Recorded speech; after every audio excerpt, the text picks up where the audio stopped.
Emotionally mature ആൾക്കാരുടെ real flex ആണ് the way they react. ഒരു കോൺവെർസേഷൻ്റെ ഇടയ്ക്ക് എക്സ്പെക്ട് ചെയ്യാത്ത റെസ്പോൺസ് വരുമ്പോൾ നിങ്ങളുടെ മൈൻഡ് അത് പ്രോസസ്സ് ചെയ്യുന്നതിന് മുന്നേ തന്നെ നിങ്ങൾ റിയാക്ട് ചെയ്യും. ഒരാളുടെ ടോൺ ചേഞ്ച് ആകുമ്പോൾ ഔട്ട് ഓഫ് ഫിയർ ആണ് നിങ്ങൾ റിയാക്ട് ചെയ്യുന്നത്, മോസ്റ്റ്ലി ബേസ്ഡ് ഓൺ ഫാക്ട്സ് അല്ല. ഇനിയിപ്പോൾ സ്വയം എക്സ്പ്ലെയിൻ ചെയ്യാൻ ട്രൈ ചെയ്യുമ്പം മിസ്അണ്ടർസ്റ്റുഡ് ആവുന്നു എന്നൊരു ഫീല് വന്നാൽ അപ്പോൾ നിങ്ങൾ ഡിഫെൻസീവ് ആവും. ഇപ്പോൾ ഒരാൾ സെയിം സിറ്റുവേഷൻ ഡിഫറെൻറ്റ് രീതിയിൽ അപ്രോച്ച് ചെയ്യുമ്പോൾ ക്യൂരിയോസിറ്റിക്ക് പകരം ഒരു ഏർജൻസി ആയിരിക്കും കയറി വരിക to correct dum.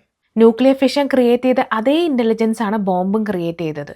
In the same way നിങ്ങൾ ഹെൽപ്പ് ചെയ്യേണ്ട ഇമോഷണൽ ഇൻ്റലിജൻസ് നിങ്ങളെ റിയാക്റ്റീവ് ആക്കുവാണെങ്കിൽ നിങ്ങൾ തെല്ലൊന്ന് ശ്രദ്ധിക്കണം. ലോകത്തിലെ എല്ലാത്തിനോടും റിയാക്ട് ചെയ്യേണ്ട കാര്യമില്ല. But if you choose to do so, it should be from a space of wisdom. നിങ്ങളെ ട്രിഗർ ചെയ്യുന്ന എല്ലാം ഒരു റിയാക്ഷൻ ഡിസേർവ് ചെയ്യുന്നില്ല. ചിലതിനൊക്കെ റിഫ്ലക്ഷനാണ് വേണ്ടത്. ആൻഡ് ഇത് രണ്ടിൻ്റെയും ഡിഫറൻസ് അറിയുന്നതിനാണ് നമ്മൾ മെച്യൂരിറ്റി എന്ന് വിളിക്കുന്നത്.